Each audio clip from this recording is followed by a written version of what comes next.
Hello everyone, today I'm going to show you how to fix the download queue problem or the error on Steam. So the first things first, just go ahead and launch your application and then click on Steam on the left, upper left. Then click on settings right here. After that, you'll be greeted with the Steam settings on the left. Now I want you to go ahead and locate downloads right here and then click on it.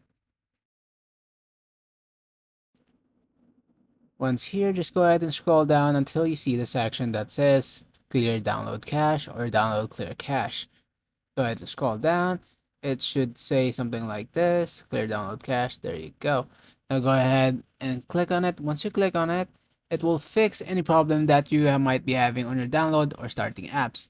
Once you click on it, go ahead and restart your Steam and it should be working fine. That's about it. Thank you guys so much for watching. Have a wonderful day. Leave a like on this video if it helped. Have a wonderful day.